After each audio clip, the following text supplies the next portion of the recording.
गुरुर्ब्रह्मा गुरुर्विष्णुः गुरुर्देवो महेश्वरः गुरु साक्षात् परब्रह्म तस्मै श्री गुरवे नमः. तस्मै श्री गुरवे नमः. नमस्कार. आज आपण गीतेच्या 13व्या अध्यायामध्ये आहोत.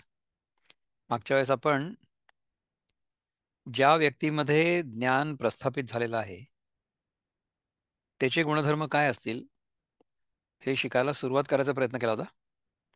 त्यातले जे दोन गुण होते, अमानित्वम अदंभित्वम, या दोन गोष्टींबद्दल आपण चिंतन केलं म्हणजे ज्ञानेश्वर महाराजांनी आपल्याला काय शिकवायचा प्रयत्न केला ते शिकायचा प्रयत्न केला. याच्या पलीकडचं जे आहे वर्णन, ते आपण आज आता थोडंसं शिकायचा प्रयत्न करू. So let us see what Dnyaneshwar Maharaj has to say. Dnyaneshwari ठीक आहे, तुम्हाला दिसतंय ज्ञानेश्वरी सगळं? गुड. आपण कुठपर्यंत बघितलं होतं? अर्जुना, अदंभपण ते हे असं समज. ठीक आहे ना. आता अहिंसेचं लक्षण एक असं आपल्याला महाराज सांगता येतं. तर अहिंसेचं लक्षण कुठलं आहे? तरी अहिंसा बहुती परी, बोलिली असे अवधारी, आपुलालिया मतांतरी निरूपिली. आपापल्या निरनिराळ्या मतांचं निरूपण करताना पुष्कळ प्रकारांनी अनेक लोकांनी अहिंसा सांगितलेली आहे, ते ऐक. परी ते ऐसी देखा, जैसा जैशा खांडुनिया शाखा, मग तयाचिया बुडुखा कूप कीजे.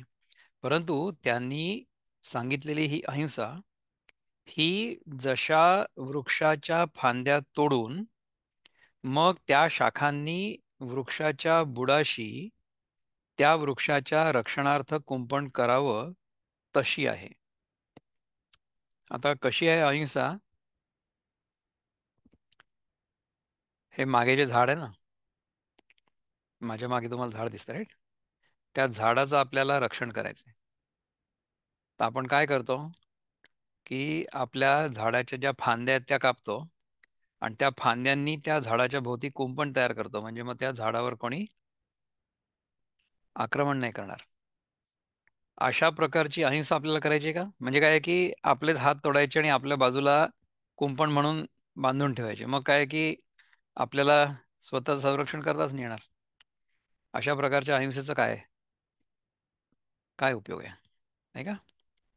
तर late us see what he says again. का बाहू तोडोनी पचविजे, मग भुकेची पीडा राखिजे, नाना देऊळ मोडोनी की जे पवळी देवा. किंवा हात तोडून तो विकावा आणि जे पैसे मिळतील त्यांनी भुकेची पीडा शांत करावी. अथवा देऊळ मोडून देवाच्या रक्षणाकरता देवळाच्या सामानाने आवाराची भिंत वाढावी, भिंत बांधावी. म्हणजे कसं की देवळामध्ये आत्ता सध्या देवाची मूर्ती आहे, तर तिचं आपल्याला रक्षण करायचं आहे. तर तिचं रक्षण करण्याकरता आपण देऊळच पाडायचं आणि त्यातनं ज्या विटा वगैरे निघतील, दगड निघतील, त्यांनी कुंपण म्हणजे कंपाऊंड वॉल, भिंत बांधावी. तैसी हिंसाची करुणी अहिंसा, निफविजे निफज विजय हा ऐसा, पै पूर्वमीमांसा निर्णय केला. याप्रमाणे त्याप्रमाणे हिंसाच करून अहिंसा उत्पन्न करावी, असा हा निर्णय पूर्वमीमांसाने केलेला आहे. पूर्वमीमांसा म्हणजे आपल्याला जी 6 दर्शनं आपण मागे एकदा बघितलं ना. हं? पहिलं सांख्य दर्शन, नंतर योग दर्शन, नंतर न्याय दर्शन, वैशेषिक दर्शन, नंतर पूर्वमीमांसा आणि उत्तरमीमांसा. सो पूर्वमीमांसा हे जे दर्शन आहे, याच्यामधली जी अहिंसा आहे ती अशी आहे. कशी? की मला भूक लागली आहे म्हणून मी बाकी कोणावर हिंसा न करता माझाच हात कापून टाकेन आणि माझाच हात खाऊन टाकेन. तर अशी हिंसा इज नो गुड.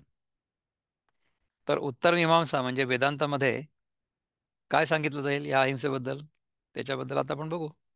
हं?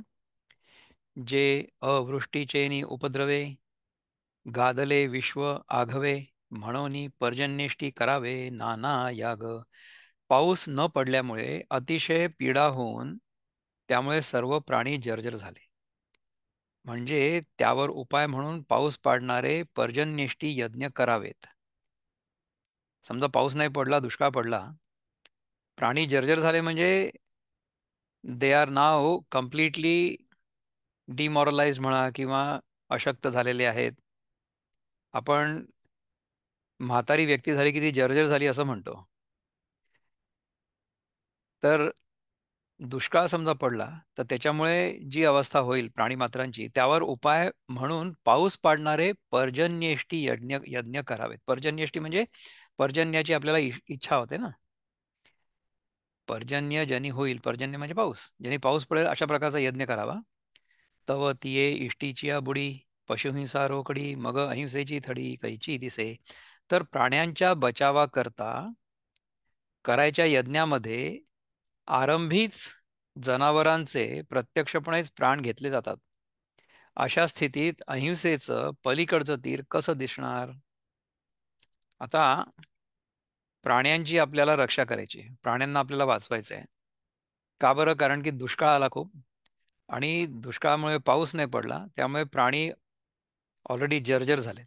दे are already so demoralised, bothered and weakened. त्यांच्या हाडांचे सापळे झालेत. दुष्काळ पडला ना, खायला काही नाही.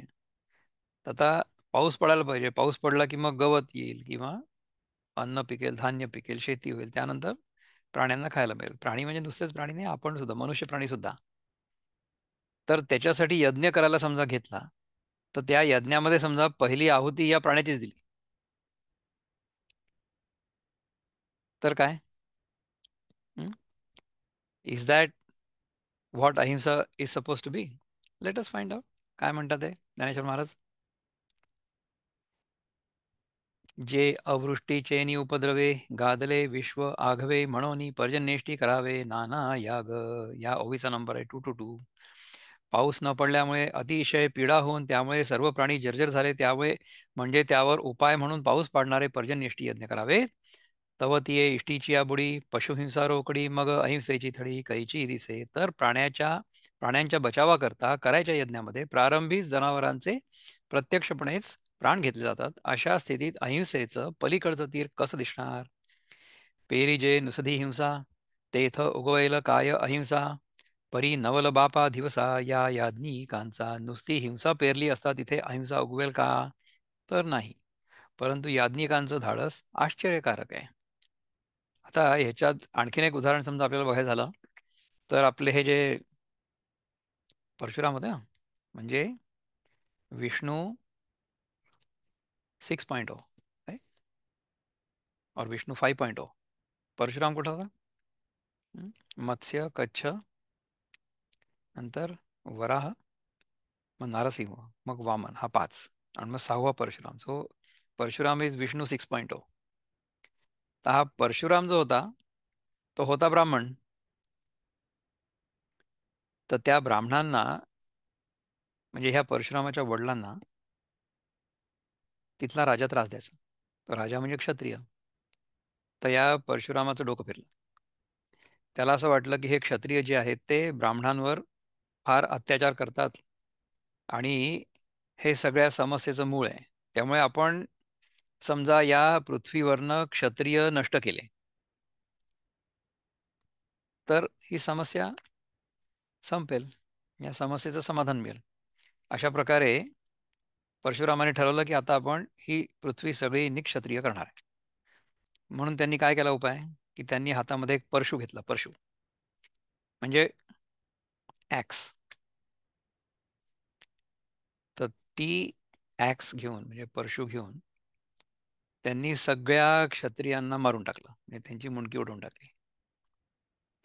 तर आता मला तुम्ही सांगा की क्षत्रिय या शब्दाची परिभाषा काय आहे? What is the meaning of क्षत्रिय? क्षत्रिय तो आहे की ज्यांनी हातामध्ये शस्त्र घेतलेलं आहे आणि जो रक्षण करणार आहे. राईट? हातामध्ये शस्त्र ज्याच्या आहे तो क्षत्रिय आहे. मला तुम्ही सांगा की समजा परशुरामानी हातामध्ये शस्त्र घेतलं, तर ज्या क्षणी त्यांनी शस्त्र घेतलं त्या क्षणी परशुराम स्वतः क्षत्रिय नाही झाला का? विचार करा. आता समजा क्षत्रियांना आपल्याला संपवायचं असेल तर समजा परशुरामने स्वतःच मुंडकं पहिले उडवलं असतं. मग काय झालं असतं? मग त्या क्षत्रियांची समस्या नष्ट झाली असती ना, कारण की तो स्वतःच नष्ट झाला असता. राईट. तर परशुरामांवर ज्यांची श्रद्धा आहे किंवा जे त्यांचं दैवत आहेत वगैरे, त्यांचा अपमान करण्याचा हेतू नाही आहे हा. परंतु समजा आपण असं म्हटलं की मी हातामध्ये शस्त्र घेऊन सगळ्या क्षत्रियांचा नाश करेन, तर काय झालं की मी स्वतः क्षत्रिय झालो ना. नाही, कसं आहे माहिती आहे का की आपल्याला ह्या सगळ्या गोष्टींमधनं शिकायचं काय आहे? आपल्याला या सगळ्या गोष्टींमधनं शिकायचं हेच आहे की आपण जे आपल्याला दिसतंय जगत, इदम, ते सगळंच्या सगळं भासमान आहे. भासमान आहे. तर त्याला आपण जितकी सत्यता प्रदान करू, जितकं आपण त्याला सत्य मानू, तितकं आपण त्याच्यामध्ये अडकू. म्हणजे परशुरामाने जे चूक केलं किंवा बरोबर केलं असं म्हणण्यासाठी मी स्वतः क्वालिफाईड नाही आहे. कळलं ना? मी तुम्हाला आत्ता हे जे उदाहरण सांगितलं ते उदाहरण विनोबाने दिलेलं आहे, की जर आपण स्वतःला अहिंसक मानत असू आणि आपण स्वतः समजा हिंसा केली, तर आपण हिंसेने हिंसा संपवू शकतो का? अहिंसेचं प्रिन्सिपल असं आहे, अहिंसेचा सिद्धांत असा आहे की स्वसंरक्षणासाठी केली गेलेली हिंसा किंवा स्वतःच्या संरक्षणासाठी केला गेलेला प्रतिकार, याला हिंसा नाही म्हणत. समजा तुम्ही म्हटलं की आपल्या इथले सगळे तुम्ही ज्या देवता जर बघितल्या, तर त्या सगळ्या देवतांच्या हातामध्ये शस्त्र आहे ना. म्हणजे रामाच्या हातामध्ये शस्त्र आहे, विष्णूच्या हातामध्ये शस्त्र आहे, कृष्णाच्या हातामध्ये सुद्धा सुदर्शन चक्र आहे. ते कशा करताय? आपल्याला सुद्धा निसर्गाने प्रकृतीने हात दिलेले आहेत. कशा करता दिले आहेत? आपले हात म्हणजे आपल्या स्वतःच्या संरक्षणासाठीच आहेत. तर आपल्या स्वतःच्या संरक्षणासाठी समजा आपण आपला हात वापरला, तर त्याला हिंसा नाही म्हणता येणार. किंवा आपल्यावर जर आक्रमण होत असेल, तर आपल्याला जो आक्रांत आहे, म्हणजे the one who is attacking us, त्याला पूर्णपणे नेस्तनाबूत करणं अतिशय आवश्यक आहे. नाहीतर पुन्हा तो वर काढेल, वर डोकं काढेल. नाही का? तुम्ही विचार करा की समजा तुम्हाला कॅन्सर झाला असेल, तर कॅन्सर जर झाला असेल तर ज्या भागामध्ये कॅन्सर झालेला आहे, तो शरीरातला भाग आपल्याला पूर्णपणे काढून आणि फेकून द्यावा लागेल.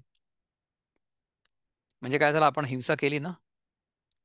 तर हिंसा न करता पूर्णपणे इथे राहणं हे अशक्य आहे. अशक्य आहे.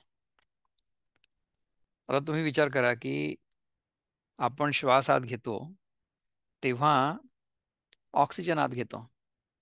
तर जेवढा ऑक्सिजन आपण आत घेतो, तेवढा ऑक्सिजन इतर जे प्राणी आहेत की ज्यांना श्वास घ्यायची गरज आहे ऑक्सिजनसाठी, त्यांच्यासाठी तो कमी होतो ना. नाही होत का? किंवा समजा आपण जे काही अन्न खाऊ, आपल्याला भूक लागली म्हणून, तर जेवढं अन्न आपण खाऊ तेवढं अन्न इतरांना कमी मिळेल ना. नाही.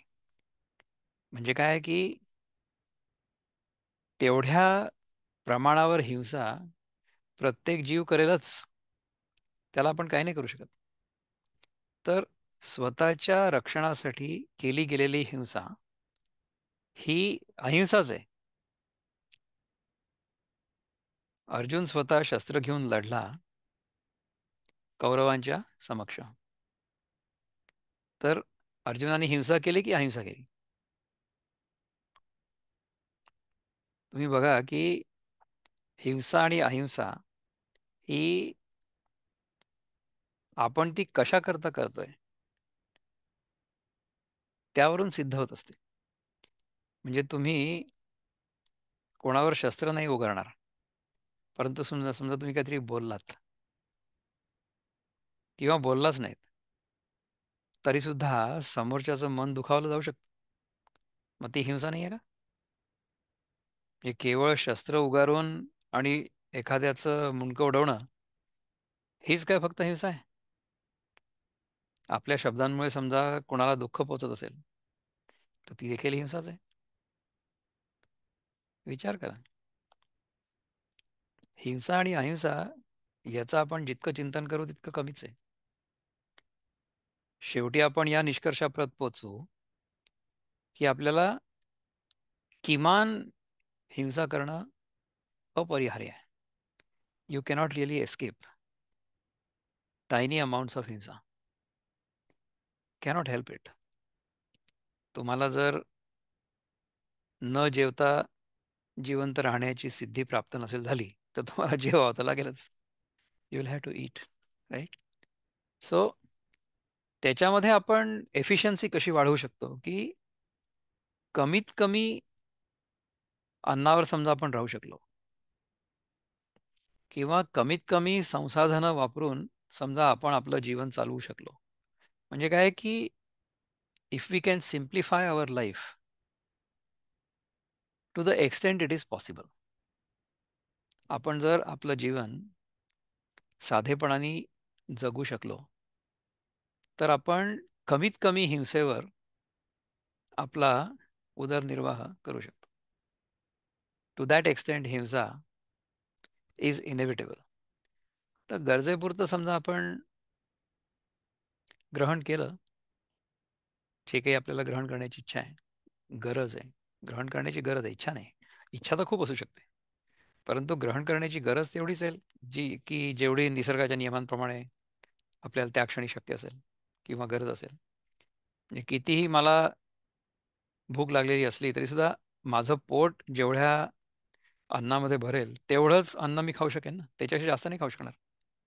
असंच प्रत्येक गोष्टीच आहे. तर अशा प्रकारे समजा आपण राहिलो, म्हणजे कमीत कमी हिंसा करत किंवा putting the least amount of burden on the environment around us. That is what we should try. अशा प्रकारे राहिलं तर छान होईल. आणि आयुर्वेदू आघवा तो याच मोहरा पांडवा, जे जीवाकारणे करावा जीव घातू. आणि सर्व आयुर्वेदही म्हणजे वैद्यकशास्त्रही अर्जुना याच धोरणाचे आहे.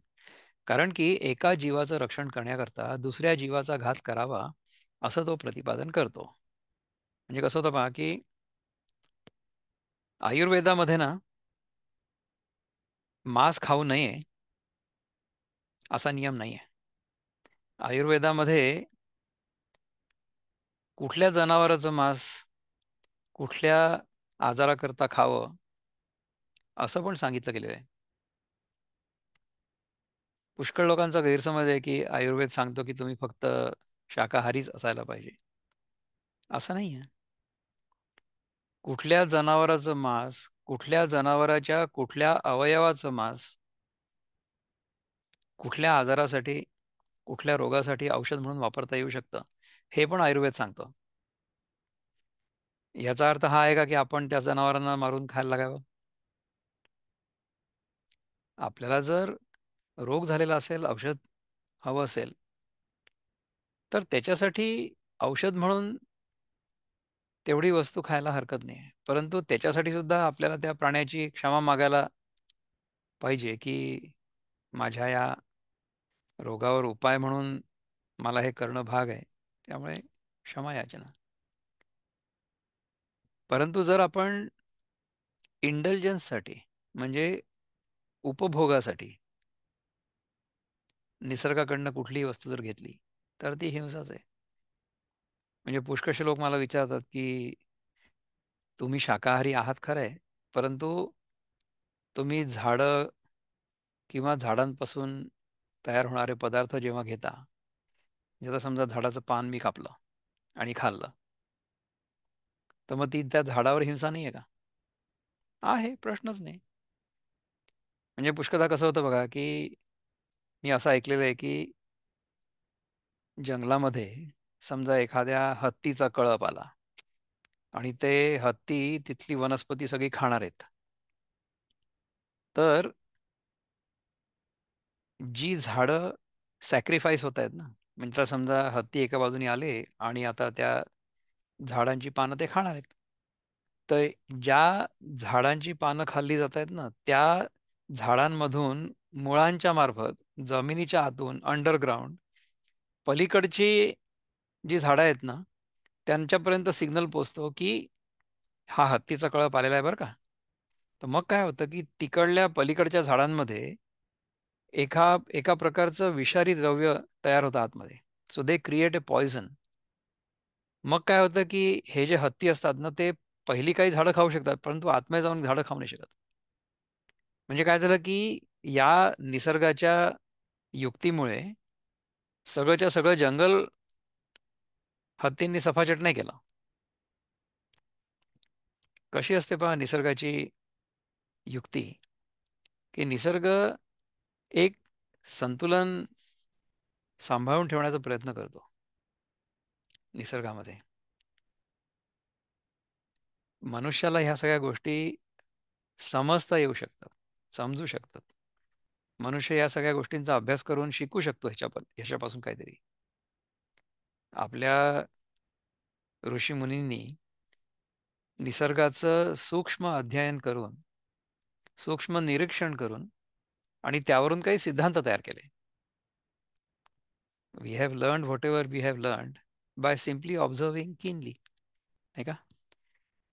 आपण समजा डोळसपणे आपल्या भोवताली घडत असलेल्या सगळ्या प्रक्रियांना बघितलं, तर त्या प्रक्रियांच्या मागे सिद्धांत काय आहेत हे आपल्याला समजू शकतं. अशा प्रकारे डोळसपणे जेव्हा ऋषीमुनींनी त्यांच्या आजूबाजूचा निसर्ग बघितला, आजूबाजूची सृष्टी बघितली, त्यापासून त्यांनी अनेक धडे घेतले आणि आपल्याला त्यांनी शिकवण्याचा प्रयत्न पण केला. परंतु जर आपण त्याच्यातनं काही शिकलो नाही, तर मग आपल्यासारखे मूर्ख आपणच, नाही का. गीतेमधनं सुद्धा आपल्याला तेच करायचं आहे. गीतेमधून सुद्धा आपल्याला ज्या गोष्टी शिकण्याची गरज आहे, त्या गोष्टी आपण शिकायला पाहिजे आणि त्या शिकून त्यानुसार आपण राहायला पाहिजे. तसं जर झालं तर फार चांगलं होईल. नाना रोगे आहाळली, लोळती भूते देखिली, ते हिंसा निवारावया केली चिकित्सा का. नाना प्रकारच्या रोगांनी पोळलेले आणि त्या दुःखात लोळत पडलेले प्राणी हे समजा आपण पाहिले, आणि मग आयुर्वेदाने ती हिंसा म्हणजे दुःख निवारण करण्याकरता औषधांची योजना केली. ठीक आहे. तव ते चिकित्से पाहिले, तव ते चिकित्से पहिले, एकाचे कंद खणविले, एका उपडविले समूळी सपत्री. तो औषध योजनेत पहिल्या प्रथम कित्येक झाडांचे कंद खणवले.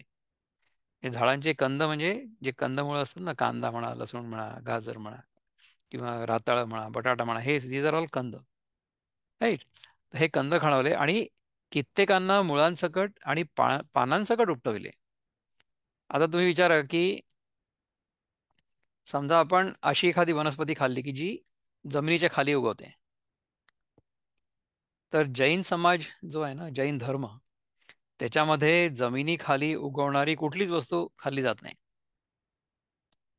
कारण की जमिनी खाली उगवणारी जी वस्तू आहे ती म्हणजे मूळ. तिथपासून समजा आपण ते झाड काढलं आणि खाल्लं, तर ह्याचा अर्थ आपण ते झाड पूर्णपणे मारलं. ठीक आहे ना. परंतु जमिनीच्या वर जी वस्तू आहे ती वस्तू समजा आपण तोडली, म्हणजे आता समजा शेंगा झाल्या किंवा पानं झाली कुठल्या झाडाची किंवा फळं झाली, तर हे जेव्हा आपण तोडतो झाडापासून, तेव्हा ते झाड मरत नाही आणि ती पानं किंवा ती फुलं किंवा ती फळं पुन्हा येतात ना. झाड नष्ट नाही होत. त्यामुळे जैन लोक जमिनीच्या वर जे उगवतं तेच फक्त खातात. त्याच्या खालती असतं त्यापैकी मला असं वाटतं दोनच गोष्टी ते लोक खातात, किंवा तीन गोष्टी मे बी. एक तर शेंगदाणे आहेत, शेंगदाणे खातात ते. हं. त्यानंतर हळद खातात आणि आलं पण खातात. तर या गोष्टी जैन लोक खातात, पण बाकीच्या ज्या गोष्टी आहेत म्हणजे गाजर नाही खात, मुळा नाही खात, किंवा लसूण तर खातच नाही, बीट, अशा प्रकारच्या गोष्टी जैन लोक नाही खात. बटाटे नाही खात, रताळा नाही खात. तर प्रत्येक धर्मामध्ये किंवा प्रत्येक विचार पद्धतीमध्ये काही ना काही अशा प्रकारचं व्हेरिएशन आहे. त्यापैकी आपल्याला जे मानवत आहे ते आपण करावं, जे आपल्याला नाही मानवत आहे ते आपण नाही करावं. अन्न आपण औषधी म्हणून ग्रहण केलं. कशा करता? आपल्या देहरक्षणापुरतं फक्त. म्हणजे आपल्या देहाचं रक्षण व्हावं आणि आपला देह आजारी पडू नये, एवढ्यापुरतं समजा आपण अन्न ग्रहण केलं. कारण की रोग कुठला आहे? रोग आहे भूक. मला रोज भूक लागते, हा माझा माझा रोग आहे. तर त्या रोगाच्या निवारणासाठी जे औषध आहे त्याला म्हणतात अन्न. तर ते अन्न जर मी औषध ज्या प्रमाणात घेतो त्या प्रमाणातच फक्त घेतलं, तर त्यांनी माझ्या रोगाचं निवारण पण होईल आणि गरजेपेक्षा जास्त औषध न घेतल्यामुळे त्याचे जे साईड इफेक्ट्स असतात ते पण होणार नाही. अशा प्रकारे समजा आपण अन्नाकडे बघितलं तर आपण बरे राहू आणि अन्नही बरं राहील. म्हणजे if we consume only what we need from the environment, we will be good and the environment will also be protected. पण समजा मला पर्यावरणाकडनं, प्रकृतीकडनं खूप जास्त ओरबाडण्याची इच्छा आहे. So nature is not going to be able to sustain my greed. म्हणजे usually Gandhi is attributed to this quote. तर ते स्वतः गांधींनी म्हटलंय की आणखी कोणी म्हटलंय, इट डझंट मॅटर, पण द ट्रूथ रिमेन्स की this earth has enough for everybody's need, but the earth does not have enough even for one person's greed. म्हणजे ह्या पृथ्वीवर आपल्या सगळ्यांच्या गरजा पूर्ण होऊ शकतील एवढी संसाधनं आहेत. परंतु या पृथ्वीवर समजा एक जरी लोभी मनुष्य असला तर त्या एका मनुष्याच्या लोभाकरता पुरेसं आपल्या पृथ्वीवर संसाधन नाही आहे. So the earth doesn't have enough resources to fulfil even one person's greed. एक लोभी माणूस पूर्ण पृथ्वीचा सत्यानाश करू शकतो. व्हेर ॲज आपल्या सगळ्यांच्या गरजा पूर्ण होतील एवढं पृथ्वीमध्ये सहज आहे. काय म्हणतात गांधी महाराज? त्या औषध योजनेत पहिल्या प्रथम कित्येक झाडांचे कंद खणवले आणि कित्येकांना मुळांसकट आणि पानासकट उपटविले. एके आड मोडविली, अजंगमाची खाल काढविली, एके गर्भिणी उकळविली पुटा माझी. काही झाडं मध्येच मोडली, म्हणजे त्याच्या मधल्या भागाचा औषधात उपयोग केला. हे औषध आता हे आयुर्वेदात सांगतात ना. काही झाडांची साल काढवली, त्या सालाचं औषध तयार केलं. आणि काही फळ देण्याच्या बेतात असलेल्या वनस्पती, त्यांना आता फळ येणार आहे, त्यावर क्षाराचे वगैरे कसले तरी थर देऊन उकडविल्या. म्हणजे जी फळं निर्माण होणार होती ती फळं कच्ची असतानाच काढवली आणि त्यांना उकडवली कुठल्या तरी क्षाराचे वगैरे थर देऊन. Okay, so they been treated, processed. Why? To make medicine. अजातशत्रू तरुवरा, सर्वांगी देवविल्या शिरा, ऐसे जीव घेऊनी धनुर्धरा कोरडे केले. ज्यांनी कोणाचं केव्हाच वाकड केलं नाही, म्हणून ज्यांना शत्रू उत्पन्न झाला नाही, अशा बिचाऱ्या झाडांना त्यांचा चीक काढण्याकरता त्यांच्या सर्वांगावर भेगा पाडून याप्रमाणे अर्जुना त्या वृक्षांचे जीव घेऊन त्यांना कोरडं केलं. झाडांमधनं ज्या आपल्याला गोष्टी मिळतात त्याच्यासाठी आपण काय काय केलं झाडांना? आणि जंगमाही हात लावूनी काढिले पित्त, मग राखिले शिणत आणिक जीव. आणि हालचाल करणाऱ्या प्राण्यांनाही हात घालून त्यांचं पित्त काढून मग त्या योगाने रोगांनी पीडित अशा दुसऱ्या जीवांचं रक्षण केलं. म्हणजे प्राण्यांच्या शरीरामधनं अनेक वस्तू काढल्या आणि त्या औषधी म्हणून वापरल्या. अहो वसती धवळारे, मोडूनी केली देव्हारे, नागवूनी वेव्हारे गवांदी घातली. अहो राहती घरं मोडून त्या घराच्या सामानाने देऊळ आणि देव्हारे केले आणि व्यवहारात लोकांना फसवून लुटून जे द्रव्य मिळवलं त्या द्रव्याच्या योगाने अन्नसत्र घातलं. आपण समजा लांडी लबाडी केली, खूप पैसा मिळवला आणि त्या लबाडींनी मिळवलेल्या पैशावर एक अन्नछत्र उघडलं. So I earn money using all kinds of devious means and I utilize those profits to set up an अन्नछत्र, म्हणजे जिथे लोकांना फुकट अन्न मिळेल. इज दॅट अहिंसा? हं? आपल्या इथे तर ट्रान्झॅक्शनल मोटिवेशन जे आहे, most of the people who go to the temple they say की देवा मी तुझी एवढी उपासना करणार आहे, एवढी पूजा करणार आहे, एवढी दानदक्षिणा घेणार आहे, परंतु in return I want my business to grow. माझी भरभराट होते, मला पैसा खूप मिळू दे, मग त्यातला थोडासा शेअर मी तुला देईन. म्हणजे काय झालं की आपण ईश्वरासोबत व्यवहार केला, पार्टनरशिप, ब्रायबरी, की मला जर एवढं मिळालं तर त्यातला एवढा शेअर मी तुला देईन. म्हणजे काय झालं, मी लबाडीने पैसा कमवला आणि त्या पैशाच्या काही भागातून मी ह्या बाजूला अन्नछत्र उघडलं, की आता इथे मी लोकांना फुकट खायला देणार. पैसा कसा कमवला? पैसा चांगल्या मार्गाने नाही कमवला, परंतु त्याचा आपल्याला पाप लागू नये म्हणून मग या बाजूला चॅरिटेबल ऑर्गनायझेशन उघडली, तिथे तो पैसा लावला. अशा प्रकारे केलं जातं, होतंय असं आपण बघतो सुद्धा ना. मस्तक पांघुरविले तव तळवटी उघडे पडले, घर मोडोनी केले मांडव पुढे. डोक्याला गुंडाण्याकरता नेसलेलं वस्त्र सोडून जर ते मस्तकात बांधलं तर शरीराचा खालचा भाग उघडा पडतो. अथवा जसं घर मोडून त्या घरापुढे मांडव केला तर त्यांनी काय होलं की मांडव दिसेल पण तो घर नष्ट झालं ना. आणि समजा आपल्याला डोक्यावर कापड बांधायचं असेल तर आपण आपल्या कमरेवरचं कापड काढून आणि डोक्याला लावू का? ते जर केलं तर मग कमरेखालचा भाग उघडा पडेल. नाना पांघुरणे जाळूनी जैसे तापणे, जाले अंग धुणे कुंजराचे. अथवा पांघरुणे जाळून मग जसा शेक घेणं, किंवा हत्तीचं जसं अंग धुणं झालं. हं? हत्ती हा स्नान केल्याबरोबर आपल्या ओल्या सोंडेने अंगावर माती घेऊन जास्त मलिन होतो. आता समजा आपल्याला थंडी पडलेली आहे आणि थंडीमध्ये आपल्या अंगावर काहीतरी पांघरुण आहे, blanket we are using for warming ourselves up. तर समजा आपण ते ब्लँकेट जाळून टाकलं जाळ करण्यासाठी आणि त्याच्याने जर शेक घेतला तर ह्याच्यामध्ये कुठला कुठला शहाणपण आहे? That will happen only once, but thereafter we will die because of the cold, नाही का?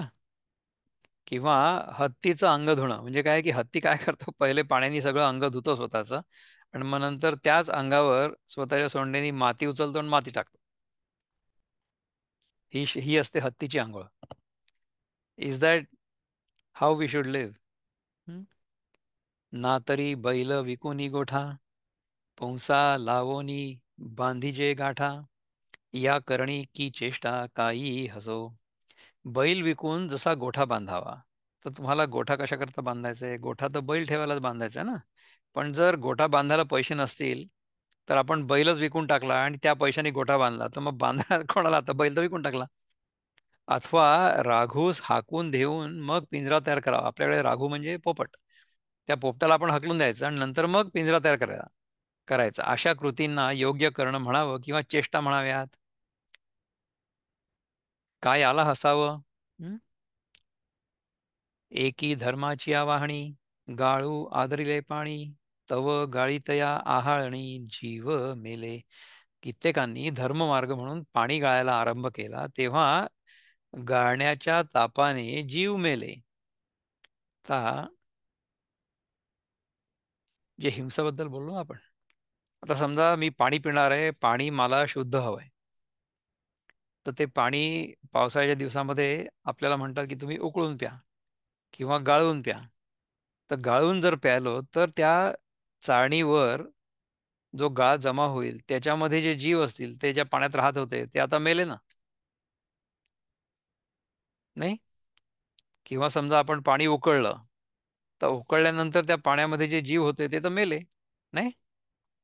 तर मग ती हिंसा नाही आहे का?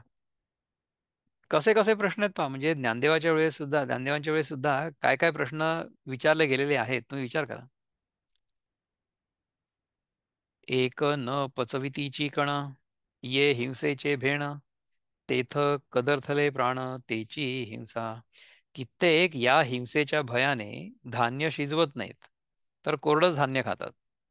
आता ते कच्चं धान्य पचत नसल्यामुळे त्यांचे स्वतःचेच प्राण कासावीस होतात. तर हीच हिंसा आहे. तुम्ही विचार करा की समजा आपण भलते सलते तप केलेत, म्हणजे भलते सलते प्रयोग समजा केले, तर ते प्रयोग केल्यामुळे आपण स्वतःच्या शरीरावर पण तर हिंसा करतोय, नाही? विचार करा की समजा आता मला अशी तपश्चर्या करायची आहे की मी एका पायावर वृक्षासनामध्ये हात वर करून उभं राहणार आहे किती दिवस? 6 महिने. कशा करता? मग नारायण माझ्यावर प्रसन्न होईल आणि नंतर मग मी स्वर्गात जाईन म्हणा किंवा काय व्हॉट एव्हर. तर असल्या प्रकारचे स्टंट्स करण्याची काही गरज नाही आहे. भगवंतानी आपल्याला 6व्या अध्यायात सांगितलं होतं की युक्ताहार विहारस्य युक्तचेष्टस्य कर्मसु युक्त स्वप्नावबोधस्य योगो भवती दुःखा. ठीक आहे, तुमचा आहार युक्त असू द्या. तुम्ही स्वतःला निराहार करण्याची पण गरज नाही आहे आणि खूप जास्त खाण्याची पण गरज नाही. जेव्हा जेव्हा भूक लागत असेल तेव्हा तुम्ही खा. नसेल लागत तर थांबा ना पण. नसेल लागली भूक तर नका खाऊ. एवढं तर आपण पाळू शकतो. एवढंही जर आपण नाही पाळलं तर आपण ह्याच्या पुढे कसं काय जाणार? This is the most preliminary step even in spiritual progress, not just material progress, but also spiritual progress. एवम हिंसाची अहिंसा, कर्मकांडी हा ऐसा, सिद्धांतू सुमनसा ओळखे तू. याप्रमाणे हे चांगल्या मनाच्या अर्जुना, हिंसेलाच अहिंसा ठरवण्याचा असा हा कर्मकांडात सिद्धांत आहे, तो नीट समजून ठेव. कर्मकांडामध्ये हिंसेलाच अहिंसा ठरवण्याचा हा सिद्धांत आहे. पहिले अहिंसेचे नाव आम्ही केले जव, तव स्फूर्ती बांधली हाव ये मती. जेव्हा आम्ही पहिल्या प्रथम अहिंसेच्या नावाचा उच्चार केला तेव्हा ही मतं सांगावीत अशी स्फूर्तीला हाव झाली. म्हणजे अजूनपर्यंत हिंसेबद्दल पूर्णपणे सांगितलेलंच नाही आहे, ही सगळी प्रस्तावना आहे. जेव्हा अहिंसा या शब्दाचा उच्चार केला तेव्हा ही सगळी गोष्ट सांगावी असं मला वाटलं. तरी कैसेनी येते गाळावे, म्हणोनी पडिले बोलावे, तेवीची तुवाही जाणावे ऐसा भावो. तर या मतांना कसं गाळावं म्हणून आम्हाला बोलणं भाग पडलं. त्याचप्रमाणे तुलाही निरनिराळी मतं माहिती व्हावी असा हे प्रतिपादन करण्याचा आमचा हेतू होता. बहुत करुणी किरीटी, हाची विशो इथे ये गोठी, एरवी का आडवाटी धावी जैल का. अर्जुना, बहुत करून या अहिंसे संबंधी काही बोलायला लागलं की त्या प्रतिपादनात हाच म्हणजे वर सांगितलेला हिंसात्मक अहिंसांचा विषय आढळतो, म्हणून आम्ही चर्चा केली. नाहीतर हाती घेतलेल्या विषयाच्या प्रतिपादनाचा धोपट मार्ग सोडून मतमतांतर सांगण्याच्या आडवाटीला कशाला जावं लागलं असतं. आता अहिंसेबद्दल जर मला सांगायचं असेल तर मग इतर सगळ्या लोकांची मतांतर काय आहेत हे सांगायची काय गरज आहे. पण तो अहिंसा शब्द ऐकल्याबरोबरच मला हे सगळं भाषण करावं लागलं, करणं भाग पडलं. म्हणून आता मी ऍक्च्युअल विषय सांगतो. आणि स्वमताची या निर्धारा लागोन या धनुर्धरा, प्राप्ता मतांतरा निर्वेचू कीजे. आणि अर्जुना, आपल्या स्वतःच्या मताच्या निश्चयाकरता ही दुसरी मतं विचारात घेणं जरूर असेल, त्यांचाही निर्णय केलाच पाहिजे. म्हणजे कसं आहे पहा की आपल्याला समजा एखादा विषय समजून घ्यायचा असेल तर त्याचा जो प्रतिपक्ष आहे ना, तो प्रतिपक्ष पहिले समजून घ्यायला पाहिजे. So to understand our own viewpoint properly, we have to understand the opponent's viewpoint properly. जोपर्यंत आपल्याला आपला जो प्रतिपक्ष आहे त्याचा दृष्टिकोन पूर्णपणे समजत नाही, तोपर्यंत आपल्या दृष्टिकोनातून आपण त्याची काट करू नाही शकत. So we have to understand where the person arguing with us is coming from.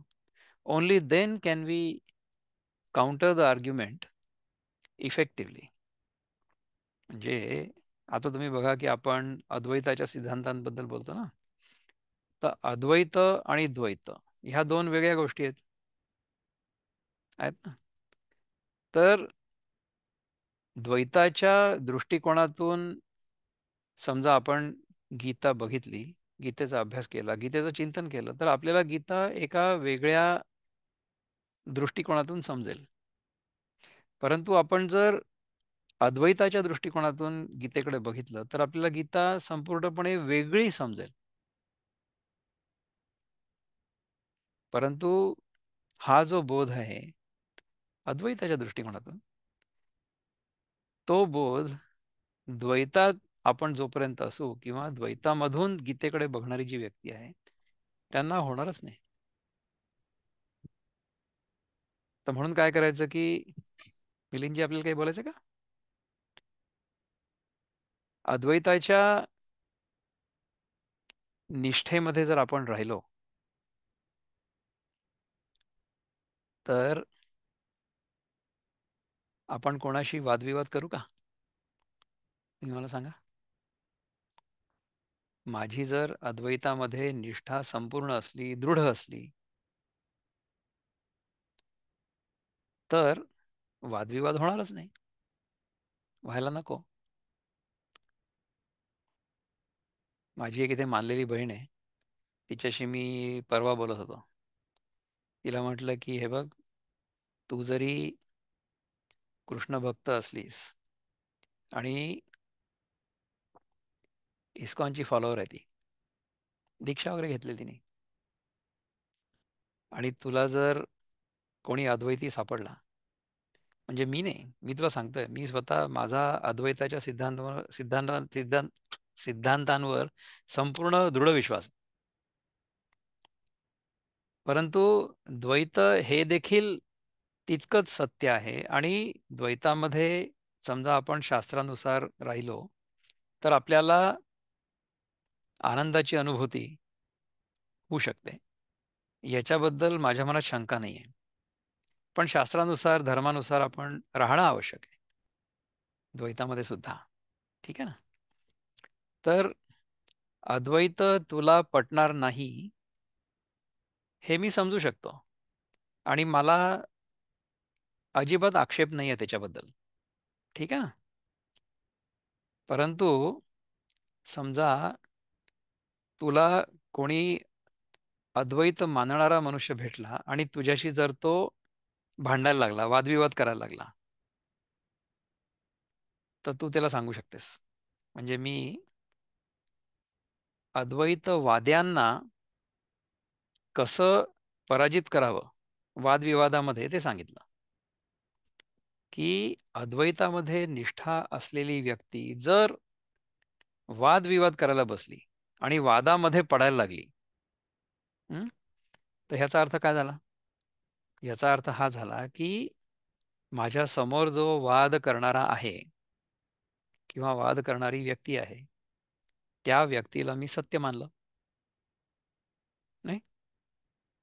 तर ह्याचा अर्थ काय झाला की अद्वैताचा माझा जो पाया होता तो ढासळला. So I lost my ground. Why? Because I started arguing. अद्वैतामध्ये जर निष्ठा असेल आपली, तर आपलं भांडण नको व्हायला कोणाशी.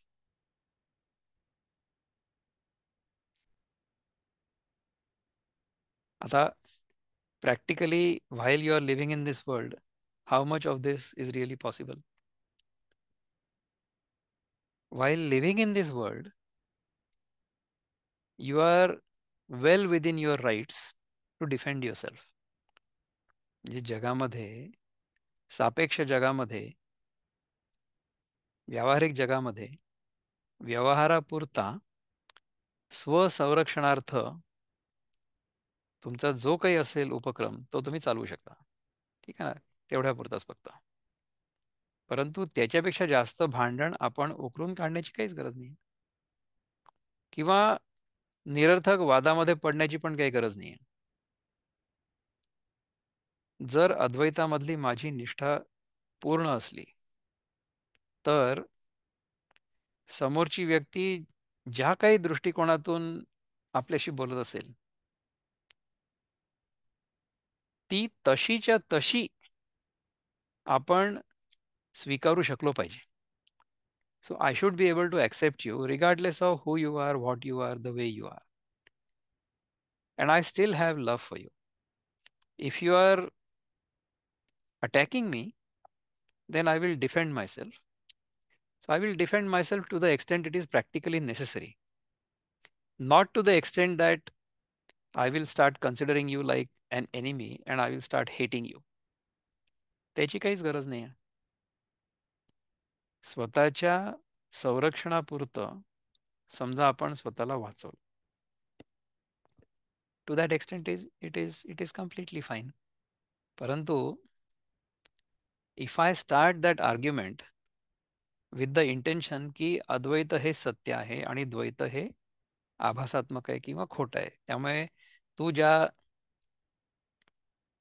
जागेवर उभी आहेस किंवा तू ज्या दृष्टिकोनातून हे सगळं बघतेस तो दृष्टिकोन चुकीचा आहे, याच्याबद्दल वादविवाद करण्याची गरजच नाही आहे.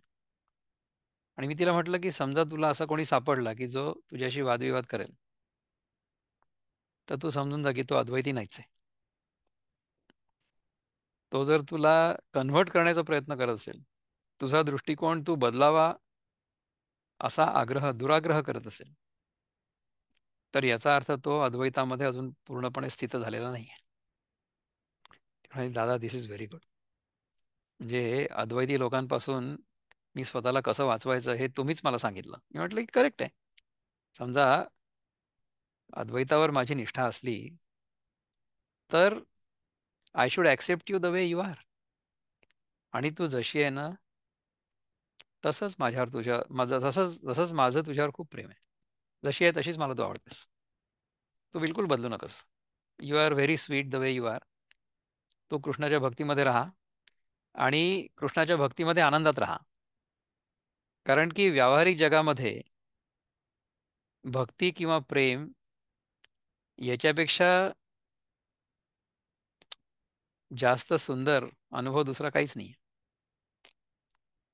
त्यामुळे व्यावहारिक जगामध्ये अद्वैतामध्ये निष्ठा असलेली व्यक्ती देखील नेहमी सगळ्यांच्या प्रेमात असेल. व्यावहारिक जगामध्ये प्रेमापेक्षा जास्त चांगला अनुभव दुसरा कुठलाच नाही. आणि व्यावहारिक जगामध्ये सुद्धा अद्वैतावर निष्ठा असलेली व्यक्ती प्रेमामध्ये का राहील? कारण की तिला हे माहिती असेल की जे सगळं मला इथे दिसतंय ते सगळंच्या सगळं माझ्यातूनच प्रगट झालेलं आहे. मयी एव सकलम जातम मयी सर्वम प्रतिष्ठितम. तर अशा प्रकारे समजा आपण व्यवहारात राहू शकलो, म्हणजे आपली अद्वैतावरची जी निष्ठा आहे ती संपूर्ण आहे आणि दृढ आहे. So I am completely grounded in Advaita. But in the transactional world, in day-to-day life, all I will exhibit, or all I should exhibit, all I should manifest is pure love. तर अशा प्रकारे समजा अद्वैत आपल्या दैनंदिन व्यवहारामध्ये प्रगट झालं तर फार चांगली गोष्ट आहे. आणि जर नसेल होत तर आपली अद्वैतावरची जी निष्ठा आहे ती दृढ नाही आहे असं समजायला हरकत नाही. ती खूपच खुश झाली. ती म्हणाली की दादा ग्रेट. म्हटलं ह्याच्यानंतर तू फक्त माझ्याशी आर्ग्युमेंट करू नको, बाकी कोणाशी कर. कारण की माझ्याशी आर्ग्युमेंट करून काही उपयोग नाही होणार तुला. I still love you. माझ्याशी तुला त्यामुळे that is why I love you. अशी गंमत आहे. आणि अर्जुना, आपल्या स्वतःच्या निश्चयाकरता जी दुसरी मतं आहे विचारात घेणं जरूर असेल त्यांचा निर्णय केलाच पाहिजे आपण. ऐसी हे अवधारी निरूपिती परी आता ययावरी मुख्य झेगा. याप्रमाणे ही निरूपण करण्याची पद्धती आहे असं समज. आता अर्जुना, याच्यानंतर मुख्य जे आता नाव आय एम टॉकिंग अबाउट अहिंसा. आतापर्यंत आपण टाइमपास केला. ते स्वमत बोली जैल, अहिंसे रूप की जैल, जेणे उठलिया आतुल ज्ञान दिसे. ते आमचं मत आता सांगण्यात येईल. अहिंसेची नीट कल्पना येईल असं लक्षण करण्यात येईल. ही अहिंसा चित्तात प्रगट झाली असताना त्या ज्ञान आहे, म्हणजे त्याच्यामध्ये ज्ञान आहे असं दिसेल. हं? परी ते अधिष्ठिलेनी अंगे, जाणीजे आचरतेनी बगे, जैसी कसवटी सांगे वाणी याते. पण ज्याप्रमाणे कसोटी सोन्याच्या कसाला सांगते, त्याप्रमाणे अहिंसेने वास्तव्य केलेल्या शरीराच्या आचरणाच्या रीतीवरून त्या शरीरात अहिंसा राहत आहे असं जाणलं जातं. म्हणजे कसं की समजा हे ज्ञान किंवा अद्वैत पूर्णपणे जर मुरलेलं असलं, तर त्याच्यातून अहिंसा स्पष्टपणे प्रगट होईल. कशी प्रगट होईल? प्रेमरूपाने प्रगट होईल. कारण की अद्वैतामध्ये निष्ठा असल्यानंतर समजा प्रेमाव्यतिरिक्त दुसरं काही प्रगट झालं, तर हे सिद्ध होईल की ते अहिंसा नाहीच आहे किंवा हे अद्वैत नाहीच आहे. Any kind of argumentation, any kind of bitter talk, sharp speech जर निघत असेल, तर ह्याचा अर्थ Advaita is not established yet. तैसे ज्ञानामनाची ये भेटी, सरिसेची अहिंसेचे बिंब उठी, तेची ऐसे किरीटी परिस आता. त्याप्रमाणे ज्ञानामनाच्या भेटीबरोबरच, म्हणजे मनात ज्ञान उत्पन्न झाल्याबरोबर अहिंसेचं चित्र उमटतं. ते चित्र असं असतं. कसं असतं अर्जुना? आता ऐक. तरी तरंगू नोलांडितो, लहरी पाये न फोडितो, साचलो न मोडितो पाणी याचा. तर लाटांचं उल्लंघन न करता किंवा पायाने त्यांना न मोडता, म्हणजे पाण्याचा आवाज खळखळ न मोडू देता, वेगे आणि लेसा, दिठी घालूनी आविसा, जळी जळी बकू जैसा पाऊल सुये. वेगाने आणि फार जपून आमिषावर दृष्टी ठेवून बगळा जसा पाण्यात पाय घालतो. नाहीतर आपण जर त्या पाण्याला खूप डिस्टर्ब केलं चालता चालता, तर मग ज्या माशाला पकडायचं तो पळून जाईल ना. का कमळावरी भ्रमर, पाय ठेविती हळुवार, कुचुंबैल केसर या शंका. अथवा भ्रमर जसं कमळावर कमळातील तंतू चुरगळतील या शंकेने नाजूक रीतीने पाय ठेवतात, तैसे परमाणू पा गुंतले, जाणूनी जीव सानुले, कारुण्या माझी पाऊले लपवूनी चाले. त्याप्रमाणे परमाणूंमध्ये लहान जीव आहेत असं जाणून दयेमध्ये आपली पावलं लपवून चालतो. म्हणजे इव्हन जे जैन मुनी वगैरे लोक असतात ना, ते आपल्या समोरचं जे अंगण असतं किंवा समोरची जी जमीन असते, ते हळूच असे झाडतात. कारण की त्या जमिनीवर आपला पाय चुकून एखाद्या किड्यावर वगैरे पडायला नको, तर त्या किड्याला हळूच हलवतात ते. अशा प्रकारे दे step on the earth very lightly. म्हणजे ह्याच्या आधी हे सांगितलं, भ्रमर जसं कमळावरील का, भ्रमर म्हणजे द बंबल बी, भुंगा. तो कमळावर बसताना त्या कमळातील तंतू चुरगळतील, म्हणजे जे त्याच्या आतमध्ये जे असतं ना, काय म्हणतात त्याला, the reproductive organs, the flowers, त्याचे जे तुषार वगैरे असतात, तुषार नाही, काय म्हणतात त्याला, I don't know what do you call it. Anybody? Okay sir. हा, ओके सर. हा, पुके सर, ठीक आहे. सो त्याच्यावर त्याच्यावर समजा आपला पाय पडेल तर ते चुरगळतील, म्हणून तो भ्रमर जो आहे, भुंगा, तो त्याच्यावर खूप काळजीपूर्वक पाय ठेवतो, नाजूक रीतीने पाय ठेवतो. हा, ते वाट कृपेची करीतो, ते दिशाची स्नेह भरितो, जीवातळी आंथरितो आपुला जीवू.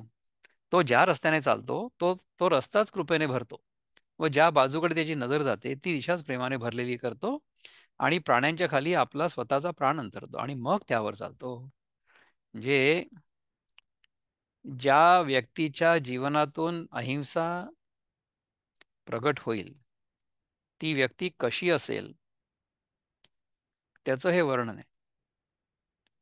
ज्या व्यक्तीच्या जीवनामध्ये अद्वैत पूर्णपणे मुरलेलं आहे, त्या व्यक्तीच्या जीवनामध्ये, त्या व्यक्तीच्या व्यवहारामध्ये अहिंसा ओसंडून वाहील. म्हणजे समजा आपण चालत असू, तर चालताना समजा आपला पाय एखाद्या प्राण्यावर पडणार असेल, तर त्याच्या खालती तो स्वतःचा प्राण धरतो. म्हणजे जर पाय ठेवला तर त्या प्राण्याला आपल्या प्राणामुळे बॉयन्सी मिळावी आणि त्याच्यावर कुठल्याही प्रकारचं प्रेशर पडू नये. So even when we are utilizing the resources from nature, we are on the one hand refurbishing them, replenishing them. म्हणजे इथे मी जे ऐकतो ते अमेरिकेमध्ये जे नेटिव्ह अमेरिकन्स राहायचेत ना, त्यांच्याबद्दल मी जे ऐकलेलं ते म्हणतात की समजा मक्याचं एखादं कणीस समजा ते काढणार असले त्या झाडावरचं, तर ते त्याच्या मुळाशी एक छोटासा मासा टाकायचे म्हणजे ॲज ए फर्टिलायझर. म्हणजे अर्थात आता तो मासा मेला त्यामुळे इकडे मासा मारायचा आणि तिकडे कॉर्न खायचा. तुम्ही म्हणाल की हे असले कसले व्हेजिटेरियन आहेत. एनिवे त्याच्या मागची जी भावना आहे ना ती समजून घ्या तुम्ही, की आपल्याला एकीकडनं समजा एखादी गोष्ट घ्यायची असेल तर ती आपण रिप्लेनिश पण करायला पाहिजे. तर अशा प्रकारे समजा आपण निसर्गासोबत राहिलो, तर ते तर आपल्याला तिसऱ्या अध्यायामध्ये भगवंतानी सांगितलं ना, यज्ञशिष्टा अशिनः संतो मुच्यन्ते सर्व विषयी भुंजते ते त्वगम पापा ये पचन्ते आत्मकारणात. म्हणजे आपल्याला समजा काही एखादी गोष्ट हवी असेल तर त्याच्या आधी यज्ञ करणं आवश्यक आहे. आपण कुठल्या तरी प्रकारे सृष्टीला काहीतरी कॉन्ट्रीब्यूट करणं आवश्यक आहे आणि कॉन्ट्रीब्यूट केल्यानंतरच आपण त्याच्याकडनं काहीतरी घेऊ शकतो. That kind of lifestyle is of course necessary.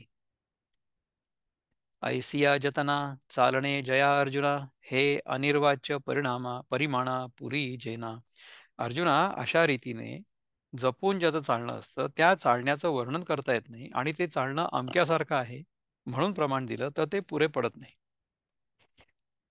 पै मोहाचे सांगडे, लासी पिली धरी तोंडे, तेथ दातांचे आरगडे लागती जैसे.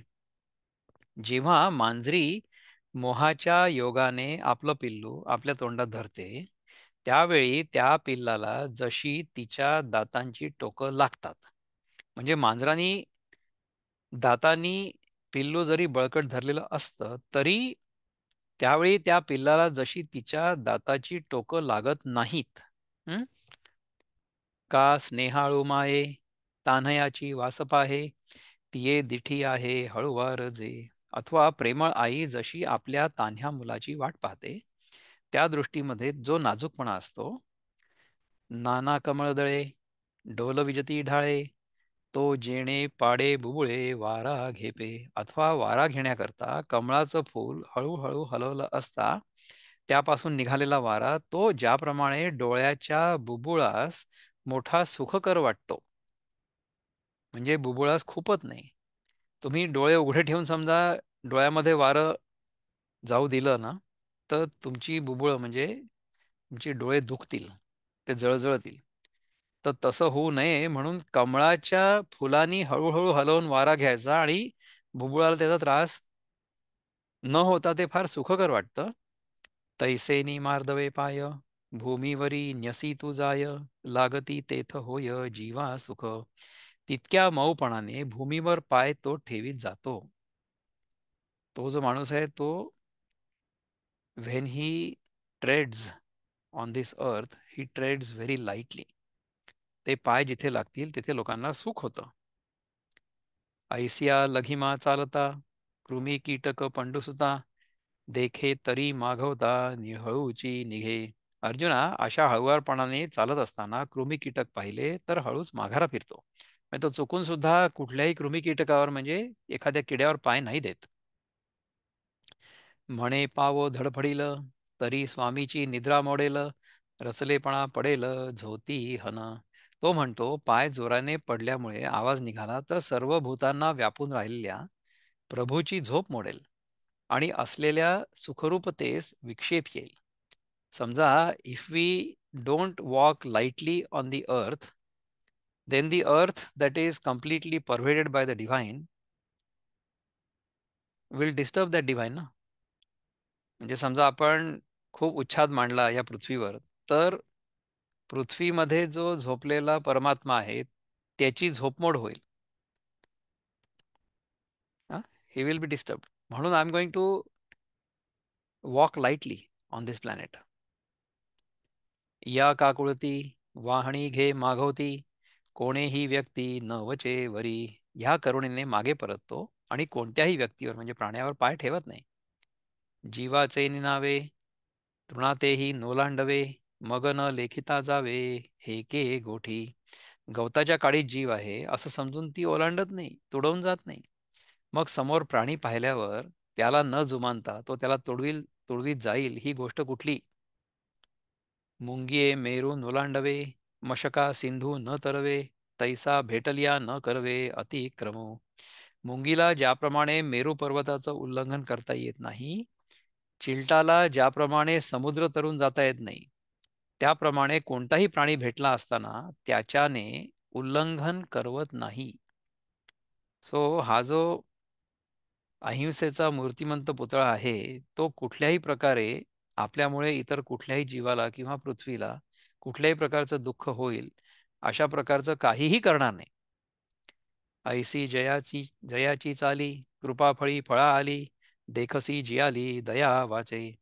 अहिंसकाचं बोलणं म्हणजे काय की ह्याप्रमाणे ज्याची चालण्याची रीत आहे, कृपारूपी फळांनी फळाला आली, आणि जिथे वाचेमध्ये दया जगलेली तू पाहशील.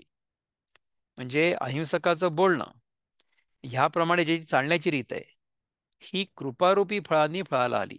म्हणजे त्याच्याकडून लोकांवर इतर जीवांवर फक्त कृपाच होईल. आणि जिथे वाचेमध्ये त्याची जी वाचा आहे त्याच्यामधनं दयाच जगलेली तू पाहशील. त्यातनं तुला फक्त दयाच अनुभवायला येईल. स्वये श्वसनेची सुकुमार, मुख मोहाचे माहेर, माधुर्या जाहले अंकुर दशन तैसे. स्वतः श्वासोच्छवास सुद्धा नाजूक रीतीने करतो. त्याचं मुख, त्याचं तोंड प्रीतीचं माहेर असतं, म्हणजे त्याच्यातनं फक्त प्रेम बाहेर पडतं. आणि त्याचे दात हे जणू काय मधुरपणाला अंकुरच फुटलेले आहेत. पुढा स्नेह पाझरे, माघा चालती अक्षरे, शब्दपाठी अवतरे कृपा आधी. तो कोणाशी बोलत असताना पुढे प्रेम पाझरतं आणि मागून अक्षर चालतात. पहिले त्या व्यक्तीच्या व्यक्तिमत्वातनं प्रेम प्रगट होतं आणि नंतर मागून त्याच्या अक्षर चालतात. आणि कृपा आधी प्रगट होते आणि शब्द मागून प्रगट होतात. तव बोलणेसी नाही, बोलो म्हणे काही जरी, बोलो म्हणे जरी काही, तरी बोल कोणाही खुपेल का. अगोदर त्याचं कोणाशी बोलणंच नसतं, आणि जर काही कोणाशी बोलू म्हणेल म्हणजे बोलण्याचं मनात आणेल, तर आपलं बोलणं कोणाला खुपेल का, म्हणजे लागेल का, अशी त्याच्या मनात शंका येते. बोलता अधिकही निघे, तरी कोणाही वर्मी न लगे, आणि कोणासी न रिघे शंका मनी. त्याला असं वाटत असतं की यदा कदाचित बोलताना जास्त काही बोलणं झालं तर ते कोणाच्या वर्मीत लागणार नाही ना, आणि त्या जास्त बोलण्याने कोणाच्या मनात शंका तर नाही येणार ना. मांडिली गोठी हन मोडेल, वासी पैल कोणी उडेल, आई कोणीची बोवंडील कोणी जरी. कोणी एखाद्या गोष्टीविषयी आरंभलेल्या बोलण्याचा रंग आपल्या बोलण्याने बिघडेल, कोणी भिईल, कोणी दचकून उठेल, आणि कोणी आपलं बोलणं ऐकूनच कोणी त्या बोलण्याची उपेक्षा करेल. तरी दुवाळी कोणा न व्हावी, भुवई कवणाची नुचलावी, ऐसा भावो जीवी म्हणोनी उगा. तरी आपल्या बोलण्याने कोणाला क्लेश होऊ नयेत, म्हणजे अथवा रागाने कोणाची भुवई देखील उचलू नये, असा त्याच्या मनात अभिप्राय असतो. म्हणून तो उगा असतो, तो बोलणारच नाही जास्ती.